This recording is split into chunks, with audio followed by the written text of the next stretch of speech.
Get 5 coffins ready. Hey everybody, so the Loki rework recently had its 2-year anniversary and it got me thinking about a video I made when the rework was first announced. I didn't have a lot of nice things to say about it, to the point that it seemed like I hated it, but I'll just preface this video by saying that I actually do find the current Loki pretty fun. But I do stand by what I said, that the rework just completely missed the point of what original Loki wanted to be and turned him into a very homogenized quote-unquote AoE assassin that Smite is already chock full of. But real quick, let's go over old Loki, as terrifyingly, a lot of you probably have never even seen him in action.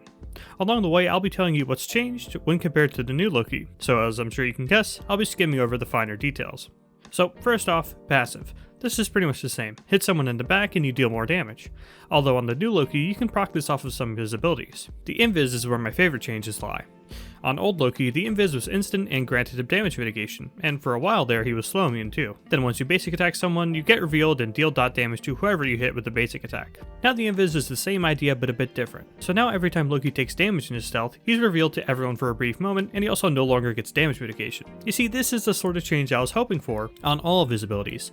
It's a slight change, makes sense from a gameplay perspective, hurts Loki but not too badly, and helps make the best stealth in the game easier to play around while still having it be the best stealth in the game. I really like it. Now for something I don't really like. Old Loki's dumbest ability was his second ability. Loki deploys a little AoE thing, minions get drawn toward it, and cannot be drawn off of it, and after 2 seconds it explodes. This ability had a lot of problems that I doubt I need to get into, but if you can't already tell, it's a PvE style move in a PvP game, and completely took all agency out of fighting Loki in lane. The ability took too long to clear in the jungle since you're literally just sat there waiting for it to pop, so that pushes Loki into the solo lane. Now he's a squishy assassin in the solo lane, so he can't fight you, so he just pops the 2 on the wave over and over and over again, and you literally can't do anything because you're not ranged, and even if you are ranged, most characters can't punish Loki for using this since he could do it from so far back. And you can't nerf the damage in this ability to push Loki back into the jungle because this was his only AoE ability. It was a neat idea for an ability at the time, but it's one of those things that falls apart when you really break down how it functions in a nuanced game like Smite. Sadly though, I can't really say I like the reworked version. So now Loki spawns an even bigger AoE, this one doing damage over time in the area and blinding people if they get ticked 4 times. And if they have this blind applied to them, all his basic attacks and his third ability will now backstab in his passive. My main issue with this ability boils down to, what does this ability solve for Loki other than getting rid of his old second ability? His 2 had to go, for sure, but like, how does an unavoidable area of denial that blinds you help at all with making Loki less annoying to play against? This made Loki's metagame as a whole less annoying. He doesn't just revolve around placing his 2 on the wave and walking away anymore, but like, that was something that had to be changed at some point. Just my main issue with it is that it's really annoying to deal with on the receiving end and isn't anything special to use while playing Loki. Body blocking people with the little Loki in the middle is cute, but I think they could have made something a lot more interesting than just slapping a huge AoE on the ground. Now if that was a little too negative for you, you might want to click off the video because I have nothing nice to say about Loki's new 3. Originally Loki's 3 had a huge loud sound effect to counteract the fact that he could use it without breaking stealth. Then, his next basic attack on an enemy would deal hefty bonus damage and slow. Needless to say, it's an extremely simple basic attack stem, but I mean it worked with Loki's other abilities since the rest of the kit is basically centered around trying to get up in your face, or up in your back I guess. So what's the new one look like? Ha! That is nothing like the original 3 and it's not even close. Okay, let's back up. Why was his old 3 removed? There is no answer. There was literally no need to remove it. Of course, it was a very basic ability, but there weren't really many abilities like that in the game until Daji came around, and even so, Loki's massive damage with this ability, in addition to that signature sound effect, was something of his own. Now he just has this. It's awful. It's easily the least kinetic and least interactive AoE style assassin ability from the player's perspective, and it's mostly just because it just takes so long.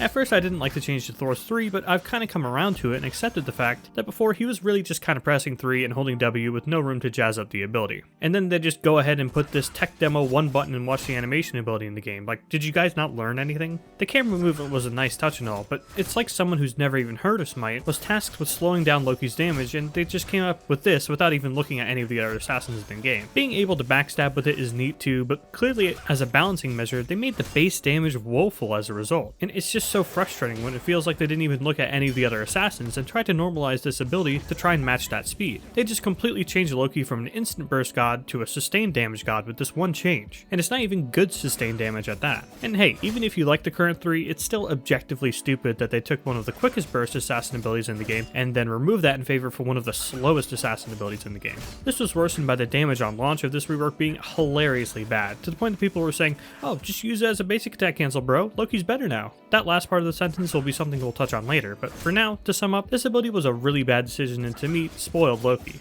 They could have literally kept every other change in this rework and kept his old 3 and the character would have been fine. Or at least still have it be a basic attack stim that worked in some other way, like a heavy DOT or something. Speaking of changes, his ultimate. Now, lucky for you new Loki enjoyers out there, I don't really have much to say about this one. Original Loki ult was a simple, small AoE circle, teleport to the circle, if there's a god in there you heavily damage and stun them, comboing perfectly into your third ability. New Loki ult is largely the same, small AoE, teleport to it. But this time, if you hit a god, they're crippled, not stunned. Then, after teleporting, he winds up for an AoE cone stun in front of him, dealing heavier damage. Now this is more like it. It falls in line with the idea of slowing Loki's burst down while still allowing him to actually burst, unlike his 3's rework. And while they're taking the instant damage away, they give you the option of a whole ass, aimable AoE stun in trade. You see, that's what a reworked ability should look like. Falls more in line with the speed of the rest of the assassins, but still have it be used in all the same situations and in the same ways as the old ability, it just functions slightly differently. That's great. But then you have to follow it up with a stupid rework 3 and instantly you stop having fun. So that's the core of my grievances with the new Loki, and as I'm sure you can tell, most of it lies with the 2 feeling a bit lazy and just everything about the new 3.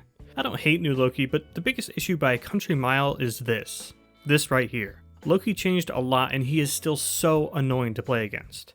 The general conversation about this new Loki has been almost as irritating as the character himself though, because everyone just seems to say Loki's better and he just plain isn't. He isn't spoiling the soul lane anymore, and I'm grateful for that, but he's still an annoying little rat who's never in the meta until a broken build comes around.